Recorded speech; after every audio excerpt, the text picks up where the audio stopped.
Bueno, hoy nos vamos a meter de lleno en una de las historias más, épicas y monumentales que existen, la del Gran Diluvio.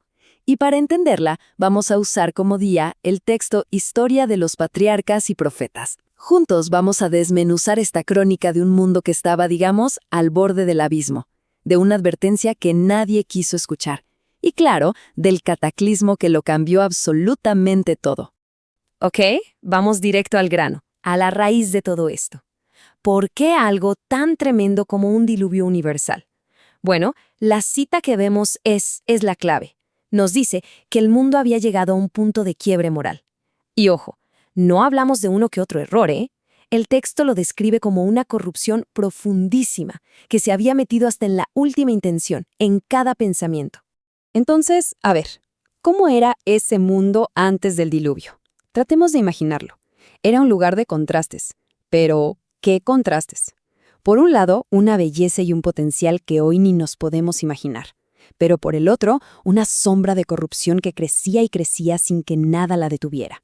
Y aquí lo vemos clarísimo. Miren, por un lado, teníamos un mundo repleto de dones, una naturaleza espectacular, gente con una fuerza y una longevidad que suenan a ciencia ficción, y recursos por todos lados. Pero, ¿qué pasó? Pues que según esta crónica, cada uno de esos regalos se retorció. Se usó para lo contrario. La sabiduría se puso al servicio del mal, la riqueza para pura vanidad. O sea, cada bendición terminó siendo una excusa para la autoglorificación. Increíble. Pero ¿cómo se llega a ese punto? El texto nos plantea una idea que es, súper potente. Es casi una ley del espíritu. Nos parecemos a lo que contemplamos. Piénsenlo. Si se crean y adoran dioses que son un reflejo de las propias pasiones y defectos, ¿qué se puede esperar que pase? Pues que la gente termina siendo como ellos. La humanidad básicamente se metió en una espiral descendente, reflejando lo peor de sí misma en sus ídolos.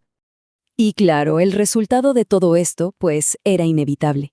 El colapso total de la sociedad. Las bases, lo más fundamental de la convivencia, como el respeto por la familia o la propiedad, se hicieron polvo.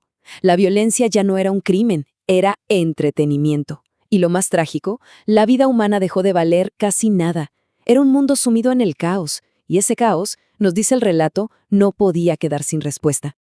Pero, incluso en medio de todo ese desastre, aparece una última oportunidad, una advertencia final. Y todo el peso de esa advertencia recae sobre los hombros de un solo hombre, Noé. ¿Y su misión? Pues, construir algo que, para todo el mundo, sonaba a una auténtica locura. Y esto es importantísimo. El juicio no fue de un día para otro, para nada. Se dio un plazo de 120 años. 120 años. Es un periodo larguísimo de gracia, una ventana enorme para que la gente cambiara. Y mientras tanto, ahí estaban Noé y su familia, construyendo a la vista de todo el mundo esa arca, ese navío de salvación. Y ojo, que no era un barquito cualquiera. A Noé le dieron instrucciones súper precisas para levantar una estructura colosal de madera de gopher que se cree que es ciprés. A ver, pongámonos en situación. Por décadas, esa cosa inmensa se estaba construyendo en tierra firme. Imagínense la escena. El arca misma era el mensaje. Era un sermón silencioso, pero gigante y constante para cualquiera que quisiera verlo. Al principio, la gente seguro sentía curiosidad, ¿no? ¿Qué está haciendo este tipo?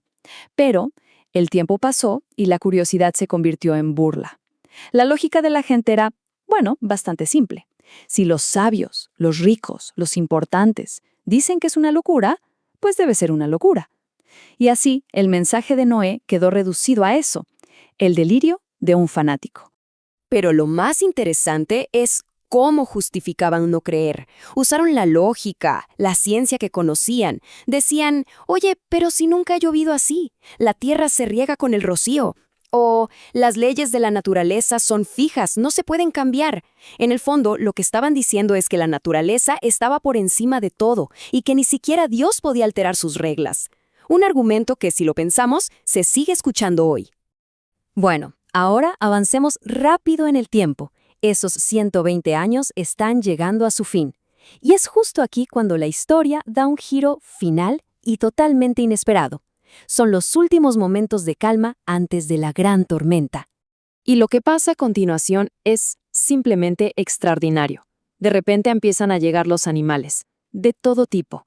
Los más feroces, los más pequeños, todos en perfecto orden, caminando y entrando al arca. Una procesión increíble. Después de ellos entran Noé y su familia. Y entonces, ¡pum!, la puerta se cierra, sellada por una fuerza que nadie puede ver. ¿Y el mundo? Afuera, la gente espera. Pasa un día, 2, 7 días y nada. Para ellos esa era la prueba final. ¿Vieron? Era todo un cuento. El contraste es brutal. La naturaleza obedeciendo y la humanidad incrédula hasta el final. Pero al 8º día se acabaron las risas. De golpe, el silencio fue reemplazado por el rugido de una tormenta que nadie jamás podría haber imaginado. La descripción que da el texto es, de verdad, pone la piel de gallina. No era una simple lluvia. Habla de que se abrieron las cataratas de los cielos y al mismo tiempo se rompieron las fuentes del gran abismo. O sea, el agua no solo caía, sino que también brotaba de la tierra. Un ataque total por arriba y por abajo. El caos fue absoluto. Imagínense todo lo que esa civilización había construido con tanto orgullo, sus edificios majestuosos, sus jardines, todo aniquilado. La gente y los animales corrían a las montañas, a los puntos más altos, buscando desesperadamente salvarse. Pero el agua simplemente seguía subiendo, imparable, tragándose cada refugio, borrando todo, hasta que no quedó absolutamente nada. Y mientras todo eso pasaba afuera, ¿qué pasaba con el arca? Pues era sacudida por las olas, como si fuera un juguete en una bañera. Pero, y aquí el texto añade un detalle clave. Aunque adentro era pura agitación, la nave flotaba segura, estaba protegida. El relato dice que eran ángeles poderosos los que la guiaban en medio de la tormenta. Y es justo aquí donde la historia deja de ser solo una historia antigua. Da un giro y de alguna manera nos mira a los ojos. Porque la fuente no nos cuenta esto solo como un hecho del pasado, sino que lo presenta como un espejo, como un eco que resuena en el tiempo y tiene algo que decirnos. Hoy. Lo que es de verdad fascinante aquí es el paralelo que se establece. El texto argumenta que los problemas de fondo de aquella sociedad son inquietantemente parecidos a los nuestros. Fíjense, no se habla de cosas que estuvieran mal en sí mismas. Comer, beber, casarse, todo eso es normal. El problema era el exceso. Era el tomar todos los doles de la vida sin ninguna gratitud, llevándolo todo al extremo del lujo y la autocomplacencia. Y la fuente sugiere que eso nos debería sonar bastante familiar hoy en día. Y esto nos lleva a una conclusión, que es súper potente. La verdad en esta historia no tuvo nada que ver con la opinión de la mayoría. De toda una civilización, de millones de personas, ¿cuántos escucharon la advertencia? 8. Solo 8 almas. Lo que esta crónica nos grita es que la popularidad de una idea no la hace cierta. Y así llegamos a la reflexión final que nos deja esta lectura. La historia del diluvio no es solo un capítulo cerrado en un libro antiguo. Se nos presenta como una alegoría, una que no tiene fecha de caducidad, sobre las causas y las consecuencias. Al final, no nos deja con una respuesta cerrada, sino con una pregunta abierta. Una pregunta que viaja a través del tiempo y aterriza justo frente a nosotros. Si esta historia es un eco del pasado, ¿qué mensaje nos está gritando hoy?